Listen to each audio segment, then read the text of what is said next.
आज आपण एका अशा महत्त्वाच्या विषयावर बोलणार आहोत जो आपल्या सगळ्या विद्यार्थ्यांसाठी खूप महत्त्वाचा आहे। तो विषय आहे अभ्यासात लक्ष केंद्रित कसं करायचं। मित्रांनो, अनेकदा असं होतं की आपण पुस्तक उघडतो, वाचायला सुरुवात करतो, पण थोड्याच वेळात आपले विचार कुठेतरी भरकटायला लागतात। कधी मित्रांची आठवण येते, कधी सिनेमा आठवतो, तर कधी मोबाईलमध्ये काय चाललंय याची उत्सुकता वाटते आणि मग लक्षात येतं की वाचलेलं काहीच डोक्यात शिरलं नाही।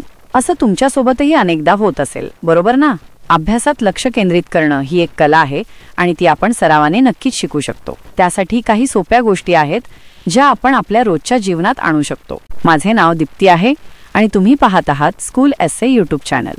सर्वात पहिली गोष्ट म्हणजे अभ्यासासाठी योग्य जागा निवडणे। ती जागा शांत आणि आरामदायक असावी। तिथे टीव्हीचा आवाज नसावा, लोकांची ये-जा नसावी आणि इतर डिस्ट्रॅक्टिंग गोष्टी नसाव्यात। आपली अभ्यासाची जागा आपल्याला अभ्यासाची आठवण करून देणारी हवी। दुसरी महत्त्वाची गोष्ट म्हणजे अभ्यासाची वेळ निश्चित करणे। रोज ठराविक वेळी अभ्यास करण्याची सवय लावली तर आपलं मन आणि शरीर त्या वेळेसाठी तयार होतं। त्यामुळे लक्ष केंद्रित करणं सोपं जातं। वेळापत्रक तयार करा आणि ते पाळण्याचा प्रयत्न करा। तिसरी गोष्ट आहे अभ्यासाच्या वेळेत मोबाईल आणि इतर इलेक्ट्रॉनिक वस्तूंपासून दूर राहणे। मोबाईल हा आजच्या काळात सर्वात मोठा डिस्ट्रॅक्शन आहे। नोटिफिकेशन बंद करा किंवा शक्य असल्यास अभ्यास करताना मोबाईल दुसऱ्या खोलीत ठेवा। आता अभ्यासाच्या पद्धतीकडे वळूया। एकाच वेळी खूप वेळ अभ्यास करण्याऐवजी थोडा वेळ अभ्यास करा आणि मग छोटा ब्रेक घ्या। पोमोडोरो टेक्निक नावाची एक पद्धत आहे ज्यात 25 मिनिटे अभ्यास आणि 5 मिनिटांचा ब्रेक असतो। ही पद्धत लक्ष केंद्रित करण्यासाठी खूप उपयुक्त आहे। अभ्यास करताना फक्त वाचत बसू नका, जे वाचत आहे ते समजून घ्या। महत्त्वाच्या गोष्टींची नोंद करा, स्वतःच्या शब्दांत त्याचे स्पष्टीकरण करा। यामुळे तुमचं लक्ष अभ्यासात टिकून राहील। आपल्या अभ्यासाच्या ध्येयांना लहान भागांमध्ये विभागणी करा।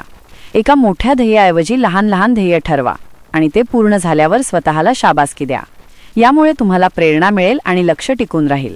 आहार आणि झोप यांचंही आपल्या लक्ष केंद्रित करण्यावर खूप परिणाम होतो। पौष्टिक आणि संतुलित आहार घ्या, पुरेशी झोप घ्या। थकलेल्या शरीराने आणि मनाने अभ्यास करणं खूप कठीण जातं। अभ्यास करताना सकारात्मक दृष्टिकोन ठेवा। मला हे जमेल, मी हे करू शकतो अशा विचारांनी सुरुवात करा। नकारात्मक विचार आपल्या लक्षावर परिणाम करतात। आणि सर्वात महत्त्वाची गोष्ट म्हणजे नियमित सराव। कोणतीही गोष्ट एका दिवसात साधत नाही। अभ्यासात लक्ष केंद्रित करण्याची सवय हळूहळू लागते, त्यामुळे प्रयत्न करत राहा, निराश होऊ नका। मित्रांनो, लक्षात ठेवा, अभ्यास हा आपल्या भविष्याची तयारी आहे। आज जर तुम्ही लक्ष देऊन अभ्यास केला तर उद्या तुम्हाला त्याचे चांगले परिणाम नक्कीच मिळतील। त्यामुळे या सोप्या टिप्सचा वापर करा आणि अभ्यासात अधिक लक्ष केंद्रित करण्याचा प्रयत्न करा। तुमच्या सगळ्यांना अभ्यासासाठी खूप खूप शुभेच्छा। तुम्हाला हा व्हिडिओ आवडला तर व्हिडिओला लाईक करा, शेअर करा आणि आमच्या स्कूल एस्से यूट्यूब चॅनलला सबस्क्राईब करा।